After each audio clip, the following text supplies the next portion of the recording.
We are live. Yay! My wife's not in charge today. I got to do this live stream. I'm very happy. I am old new dude. He is. Richard York, Asher's trueborn son. I gave everybody like a 5 minute heads up saying that we were doing a live stream today. I did all the reading last night. I took care of everything last night. So this morning I'm like, I know I'm forgetting something. I know I'm forgetting something. And then I came in here to get set up, and I'm like, oh crap! I did not send out. I didn't set it up on the phone. I didn't set it up on Twitter. I'm sorry, but all right. Well, maybe we might not have very many live people, but that's fine. Well, we got one right now. Not that many.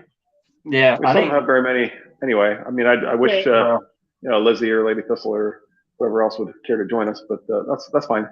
Yeah. Lizzie's here. Yay! One of us. That's what I was telling her last night. One of us. We're talking. I bought the Stark armor without my wife's permission, and I told her that a smart person would stop right there because they're treading on thin ice. And then I showed her what I bought.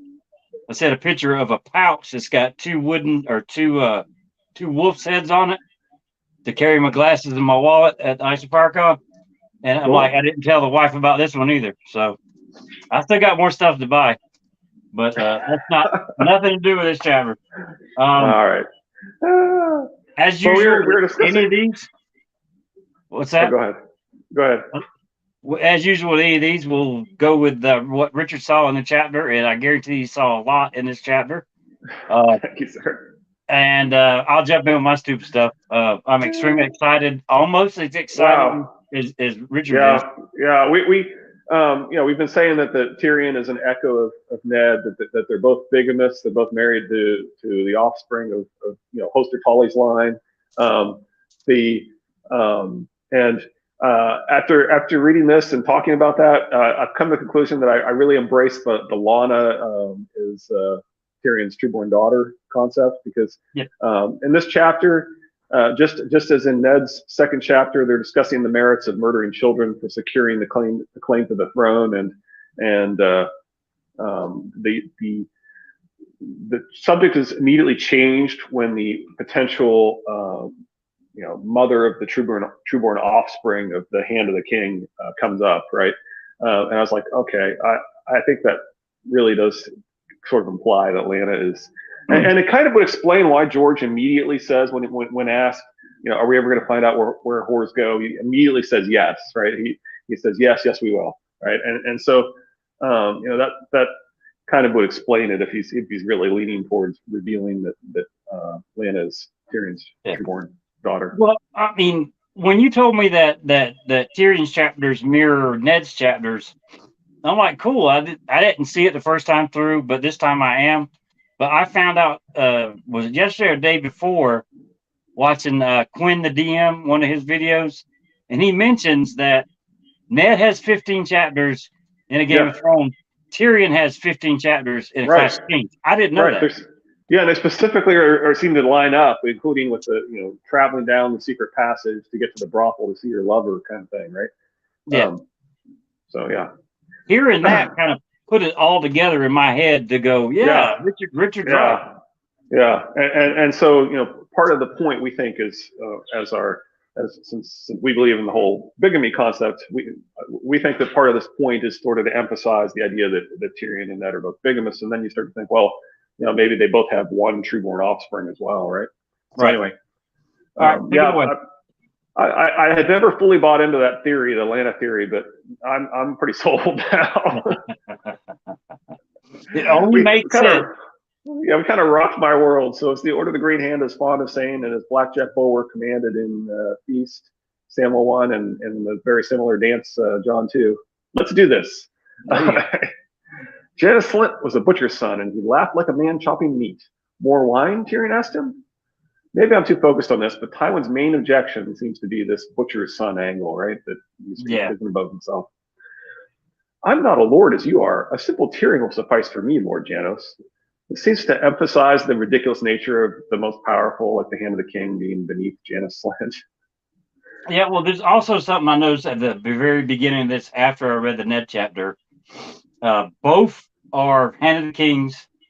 Both Hand of the Kings are talking to a larger person, and both Hands of the King use a formal Lord Janos, Your Grace with the Ned. They're both extremely formal in their chapters at the very beginning of it, which I started writing down everything I saw that was kind of similar.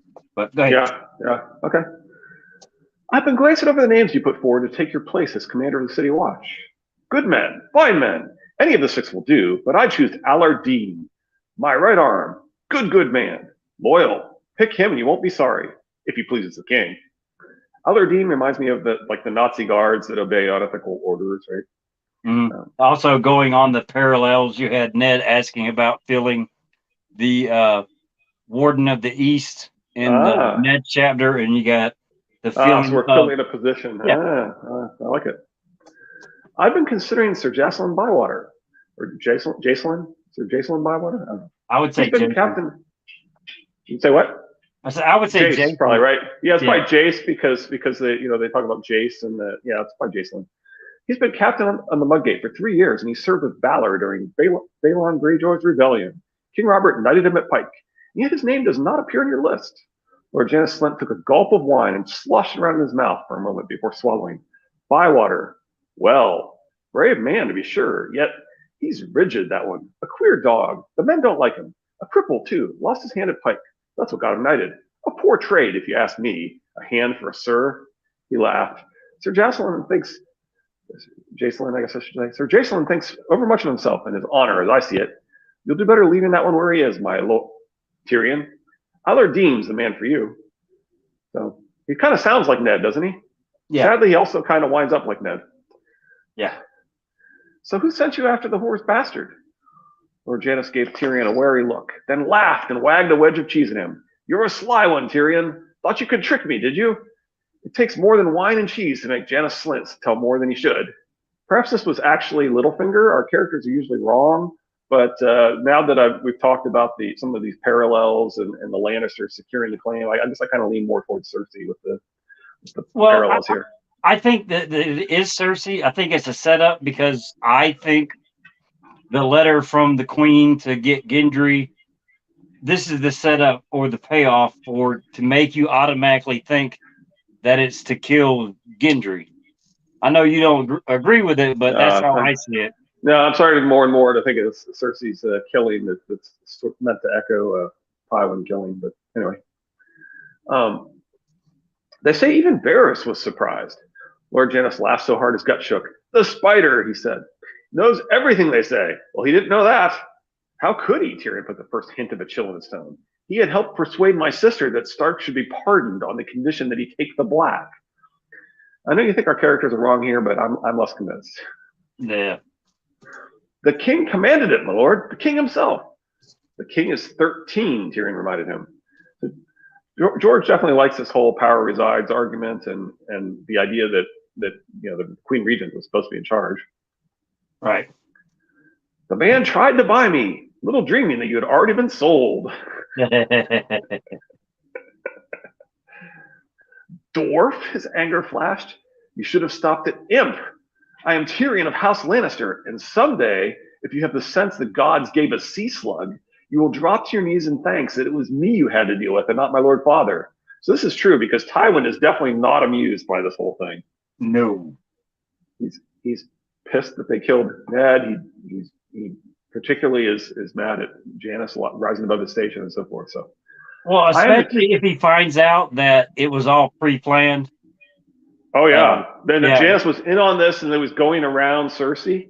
Oh yeah, and that Cersei wanted to do what Tywin wanted, and that Janos went ahead and did what he knew that Cersei would not have approved of. Yeah, absolutely. Janos Slint would already be dead if Tywin had came the same time. Absolutely, absolutely. I am the king's friend, you know. We shall hear what Joffrey has to say about this, and Littlefinger, and the queen. Oh yes, Janos Slint has a good many friends. So this really does imply Littlefinger as he's listed above Cersei as the regent. Although part of that might be because Littlefinger was on board with going around the Queen Regent here, right? And Janos was kind of thinking long term and thinking that if he allies himself with the king eventually that's going to pay off, right? I mean, I can kind of understand why, especially as people approach the age of majority, that people try to kind of go around the hand or the regent. Yeah. Well, also, I mean, Janice Flint's been there for a while. He knows that you do not go against Littlefinger. That Yeah, is that's probably true too. that But is yeah, the it's hand that interesting that butters his bread. the fact that he lists Littlefinger's above Cersei, although like we said, is he's also kind of going around Cersei, so maybe it kind of makes sense in that regard too. Yeah. Slint spun on his heel like the watchman he'd once been and strode the length of the small hall, boots ringing on the stone. He clattered up the steps, threw open the door, and came face to face with a tall, lantern-jawed man in black breastplate and gold cloak. Strapped to the stump of his right wrist was an iron hand. Janos, he said, deep-set eyes glinting under a prominent brow ridge and a shock of salt and pepper hair. 6 gold cloaks moved quietly into the small hall behind him as Janos Slint backed away. Lord Slint, Tyrion called out. I believe you know Sir Jacelyn Bywater, our new commander of the City Watch. Meet Iron Hand. He's like if the best of Ned and Jaime had a baby. There you go. Well, getting back to the parallels between the Ned chapters and the Tyrion chapters, when there's a position open and this conversation was asked who to fill it, the person that eventually got the job was Jason Bywater, which lost a hand, and Jaime Lannister is the Warden of the East, and he will eventually lose a hand. Lose a hand, yeah. Good point. It's a long voyage, and Lord Slint will want for company. See that these 6 join him on the Summer's Dream. Bywater glanced over the names and smiled. As you will. There's one, Tyrion said quietly. Dean. Tell the captain it would not be taken amiss if that one should happen to be swept overboard before they reach Eastwatch. I'm told those northern waters are very stormy, my lord, Sir Jocelyn bowed and took his leave, his cloak rippling behind him. He trod on Slint's cloth of gold cape on his way. They casually murder Alardine, but he also casually murders innocent children, so it's hard to blame him. Well, innocent children and the mother. Oh, yeah. Varys came gliding into the hall wearing flowing lavender robes that matched his smell. Dorcas has arrived. There you go. I got a quick question. I never noticed it. I did not look it up on word search. How often is lavender associated with Varys? I think it's multiple times. It sure seems like it. Yeah. A smell of lavender, the lavender color. I'm going to look it up to find out, but if I'm not mistaken, it's quite a few times. I don't know if that's a subtle. Is Lizzie behind? But yeah, that's what we're referring to with Lana. Yeah. Yeah. Stupid phone call. I think it's a stupid phone call. Okay. That's all right. Yeah. The definitely Taisha's daughter in Bravos. Yep. What we say it was the sailor's wife? I think so, yeah. She goes by the sailor's wife, yeah. Yeah, it would really explain that. Anyway, we should stop talking to Lizzie since she can't hear us. Well, she got behind. She's off the phone call now. Yeah, but she still can't hear us. She's behind. When she says she's behind, she means she's watching from earlier. Okay. Yeah. So anyway, I told them to throw Alardine into the sea. I'm sorely tempted to do the same with you. You might be disappointed by the result, Varys replied. The storms come and go. The waves crash overhead. The big fish eat the little fish, and I keep on paddling. So many a squisher merman theory has been launched from here. I think Dorcas is confident for multiple reasons. One of which is that he tends to control the people that Tyrion thinks are his. Anyway, yeah. Out of the two, Varys or Littlefinger, which do you think would be safest with Tywin? If Tywin had came when Tyrion did. Well, unless Tyrion actually would finally tell Tywin the truth that Littlefinger is already playing them false. Yeah, it depends. So if Tyrion had been honest with Tywin, then Littlefinger would be dead. But yeah, in general, I think he tends to be he tends to rely. I mean, they elevate Littlefinger to the seat of kings that he was so upset about, right? So clearly he's pretty tight with Littlefinger. It was my sister. That was what the oh so loyal Lord Janos refused to say. Cersei sent the goalpost to that brothel. Varys tittered nervously. So he had known all along. You left that part out, Tyrion said accusingly. Your own sweet sister, Varys said, so grief-stricken he looked close to tears.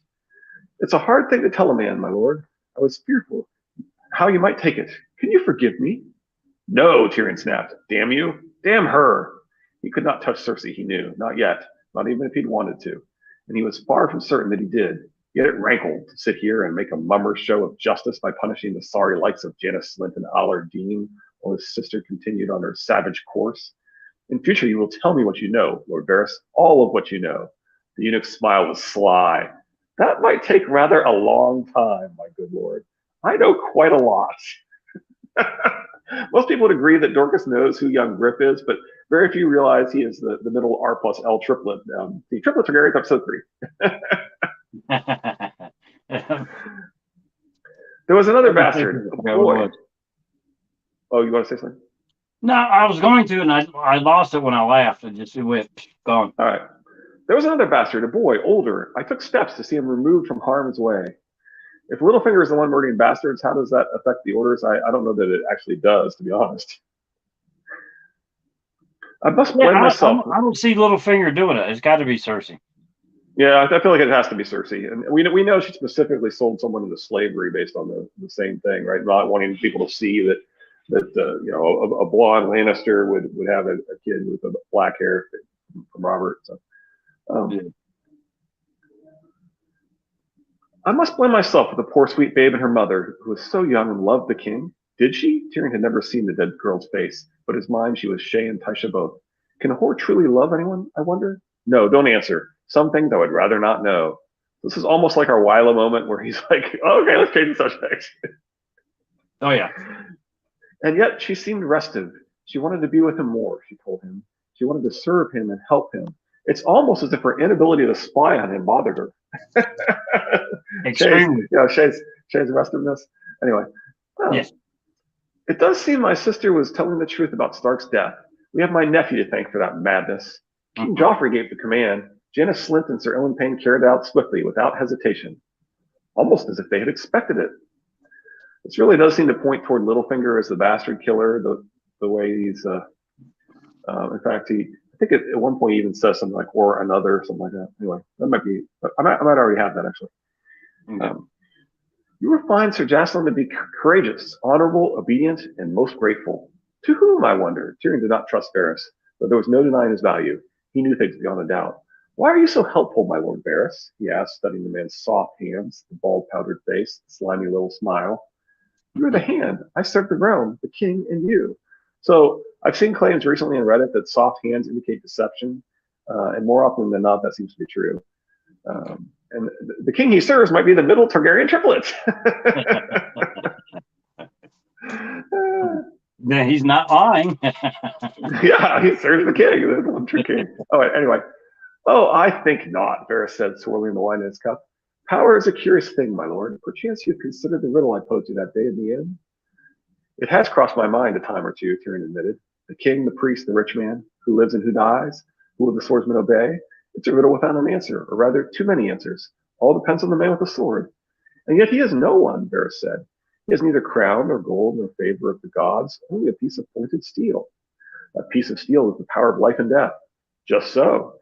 Yet, if it is the swordsman who rules in truth, why do we pretend our kings hold the power? Why should a strong man with a sword ever obey a child king like Joffrey, or a wine-sodden oaf like his father? Because these child kings and drunken oafs can call other strong men with other swords. Then these other swords have the true power, or do they? Whence came their swords? Why do they obey? Varys smiled. Some say knowledge is power. Some tell us that all power comes from the gods. Others say it derives from law. Yet that day on the steps of Baelor Sept, our godly High Septon and the lawful Queen Regent and your ever so knowledgeable servant were as powerless as any cobbler or cooper in the crowd. Who truly killed Eddard Stark, do you think? Joffrey, who gave the command? Sir Ilyn Payne, who swung the sword? Or another? So Dorcas keeps hitting at Littlefinger, and Tyrion remains clueless. Yeah. Here, then, power resides where men believe it resides, no more and no less. So power is a mummer's trick, a shadow on the wall, Varys murmured. Yet shadows can kill, and oftentimes a very small man can cast a very large shadow. Tyrion smiled. Lord Varys, I'm growing strangely fond of you. I may kill you yet, but I think I'd feel sad about it. I will take that as high praise. What are you, Varys? Tyrion found he truly wanted to know. A spider, they say. Spies and informers are seldom loved, my lord. I am but a loyal servant of the realm. Dorcas is a Targaryen loyalist, possibly aware of prophecy. I think it's also odd that the talk of the shadow. The shadows can kill, shadows on the wall, coming from Varys. Yeah. I know. Oh, you're thinking he may know even more. He may even realize what's going on up north and so forth. Yeah, maybe. Well, that, and also he knows who's with Stannis, and he knows what she is and what she's capable of doing. Yeah. So he knows every conjurer's trick, right? And so if he knows either every conjurer's that or trick, what is Quaithe? He might know Quaithe. Well, that's definitely possible. That's a good point. Yeah. Who cut you, Varys? When and why? Who are you truly? Eunuch's smile never flickered, but his eyes glittered with something that was not laughter. Tyrion struck a nerve right there. Oh, yeah. The master of the King's Galley Whiteheart plots to slip anchor 3 days hence to offer his sword and ship to Lord Stannis. Put him down for a dose of Joffrey's justice. I'm abbreviating these. Yeah. There's a bunch of them. Sir Horace and Sir Hobber Redwine have bribed a guard and let them out of Postern Gate the night after next. Arrangements have been made for them to sail on the Pentoshi Galley Moonrunner disguised as oarsmen. Your man Timett slew a wine seller's son this evening at a gambling den on the Street of Silver. He accused him of cheating at tiles. They beg in the wine sinks and pot shops and foretell doom and destruction to anyone who stops to listen. Tyrion shrugged. We are close on the 300th year since Aegon's landing. I suppose it's only to be expected. Let them rant. So this is written just before Y2K, so it kind of makes sense that he's making that reference, right? Yeah. And out of those things that Varys talked about and Tyrion gives him the answer, the one that Tyrion pays the least amount of attention to is the traveling brothers that are causing problems and speaking. Yeah. That should have been the most important thing in that conversation, but it wasn't. You're right, because they're the ones that are actually going to cause like the riots and so forth. Yeah, makes sense. When the wine was poured, Lord Giles rose to lift a cup to the king, and Sir Balon Swan was heard to remark, "We'll need 3 cups for that." Many laughed. Jamie will question the loyalty of House Swan later and the way that they seem to actually try and serve all the kings. Yeah. Now, was it Sir Balon Swan that we saw Littlefinger? Yeah. Okay. Yeah, which was surprising because Balon Swan has always seemed to be like this the most upstanding individual and so forth, right? And those are usually the ones you got to watch out for.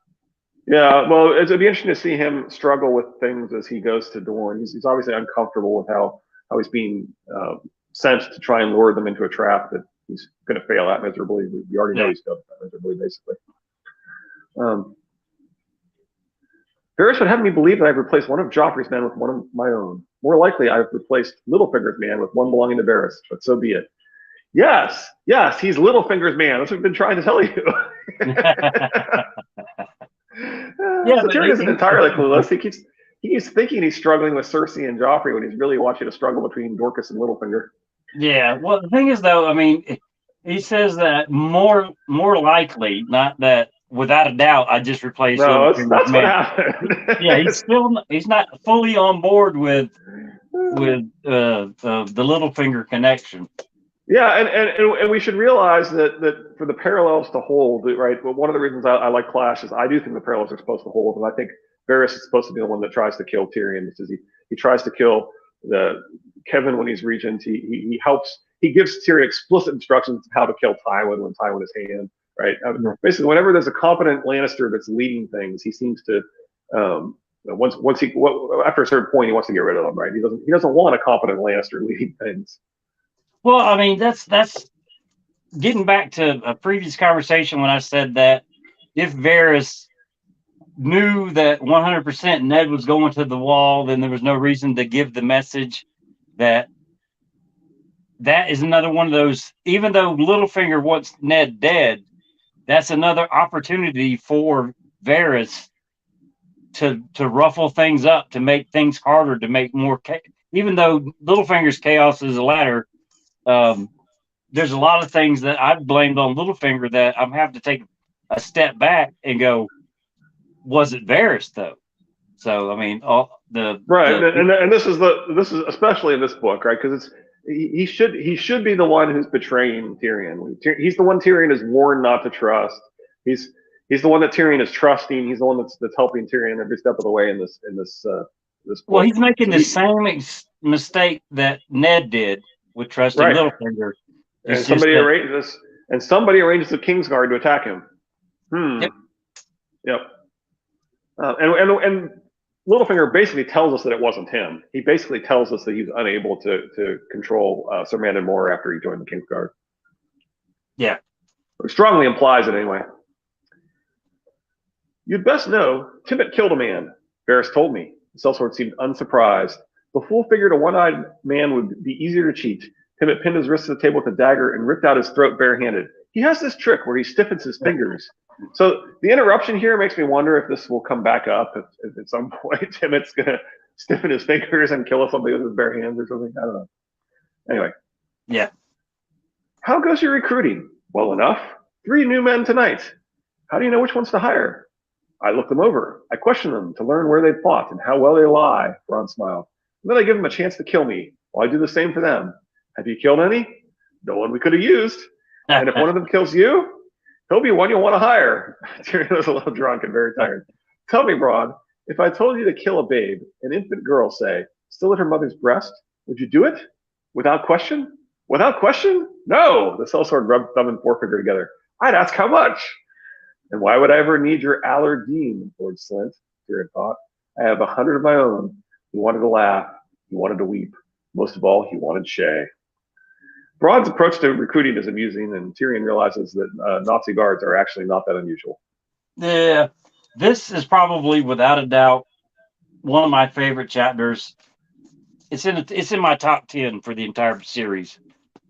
Just for the some of the humor, some of the payback. I mean, it's got a little bit of everything in there. Yeah, I like it too, and I think it's kind of funny that Preston hates this one so much because I'm like, Tywin, he's telling the truth about Tywin. Tywin has specifically told him to get rid of this guy. Like, he's acting like this is strange, but it's not at all strange for Tyrion because he's been specifically set up that it's his job to get rid of this guy, right? Right. It's job to get Harrenhal away from him and get him gone. And speaking of the parallels with there was the sentence in Ned's chapter where he said when he's talking about I dishonored myself and Catelyn in the sights of gods and men. Oh yeah, there was a reference to that here. The very next line I think from Ned is, I married her. She was carrying my child. And the implication is he's not talking about Cat when he says that. He's actually talking about, or at least it's still one of those deliberately ambiguous things of the author where he's trying to use the. I mean, that's how a lot of good poetry is specifically written that way, right? So you can interpret it both directions and so forth. Right. Well, I mean, that just puts again in your mind that if they're parallel, if Ashara is Taisha, they're both carrying a child, then that's another nail in the coffin that the late Lena, whatever her name is. Just to have all these parallels hold up, it really makes sense. And so if George is wanting to emphasize those parallels even further as he goes forward, it makes sense that he'd already committed himself. He may have even already written something about sort of leaning towards confirming that Lena's Tyrion's, right? So that would make a lot of sense if the reason he's so because usually he just say things like keep reading or something, right? So it's interesting that he is immediately committed. Yes. So speaking of parallels, I remember I had mentioned something. Alaris and Theon with their cocksure smile, like they knew some secret joke. Other parallels to the two characters are they're both extremely well masters of the bow. One, the lady loves Alaris, and Theon loves the ladies. there's several parallels between Theon and Alaris, which is still Yeah. it's leaning me toward the twin brother theory with Shay being Sorella. I just I'm still open to that. I mean, as I said, uh, I do think that part of the point is that that Sorella would know glamours and that he may want to be doing some more with the Danny Flint kind of thing, right? The Tootsie or Yentl or whatever. oh, you're talking about okay, yeah, Danny Flint. Yeah, I mean, he still could want to be. He could still want to be doing that. But I do like and it really is interesting that Shay knows so much about the Martell family in general, and particularly Oberyn's family in particular. She does seem not to bash whores or anything in this story, but given that society, that educational system, and all that, she is an extremely intelligent for her trade, supposed trade. Yep. Yep. Not that Yeah, doesn't happen, really but good. yes. Yeah. Also parallels. You have what is it? You got one talking about the King Aerys's death with the Ned chapter, and then you got the hand talking about Ned's death in this chapter. There are so many parallels that if you sit there Yeah. and I mean, I wrote like it's gonna be 12 fun going more. through this book. We got what 13 more of these to do, right? So it's gonna be fun to keep. Yeah, I can't wait finding these. I was sitting there reading them last night, and I was so glad to read the Ned chapter first, and then I'm like, oh, that's a parallel. Oh, if you look at it a certain way, that's a parallel. Yeah, and so we believe that Ned is dreaming about the Kingsguard partially because the Kingsguard are alive, right? And so the corresponding dream for Tyrion is he thinks about his mother, and he thinks about the Silent Sisters, and he thinks about his mother again. And it keeps kind of associating his mother with the Silent Sisters in King's Landing, taking care of the dead bodies, right? Yeah. And I'm all in that she's alive and a Silent Sister. I mean, yeah. And in particular, I love the fact that the whole line about all his smiles belong to her and her alone. This is true. It's a hilarious clue. Yeah. Oh, who do we got next? Oh, Arya is next. Arya. Yep. I love Arya chapters. Oh yeah. Tyrion, Arya. There's some of the I can't say the best written chapters, but they engage your imagination and your attention so freaking easily. I mean, but yeah, I know his wife's favorite character is Arya, right? Yep. And we have the Cosmo article that specifically says that he's not allowed to kill her, and we have an actual. I think I sent you that YouTube clip, right, where he specifically says that, right. And I always like to remind people of that because 4 of the last 5 Maester monthlies, they laugh that anyone would possibly believe that clearly false. It's like, okay.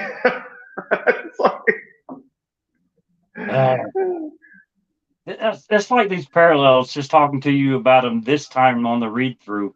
It's amazing after so many years, 13 years of reading these books? Yeah. Something new. We just changed my opinion of Lana. I was always a little bit skeptical, and I'm just from this reread, I'm like, no, it makes things fit so much better. Yeah. All right. Well, as usual, it's Friday, so sorry I only had 2 live streams this week. That's my wife's fault. Yeah, that's not bad. Everybody, please have a safe weekend. Tonight on book club is Danny's House of the Undying. We're only doing 1 chapter, which I missed last week, so I'm glad that was the week I missed, not tonight's. Just because there's so much information in that chapter. But again, Richard, I appreciate all these videos we do. It makes the journey on the books even more fun this time around. So I appreciate it. And yeah, absolutely. We'll see everybody Monday with Arya 3. So yeah, and I'll try and survive the Kansas City celebrations over the weekend here. We're drowning our sorrows, so depending on how things go. My wife asked me, was I watching the Super Bowl? Because I got an 8-year-old that has to get up at 6:30 the next morning. I'm like, I will watch till a little bit past bedtime. Probably won't finish the whole thing, but if I get my kid to sleep, I can turn the TV back on with the volume down. But I'll probably be too loud to watch it with him next to me. But all right, everybody, have a good weekend. Richard, see you Have a good one. Monday. Y'all be good. Bye.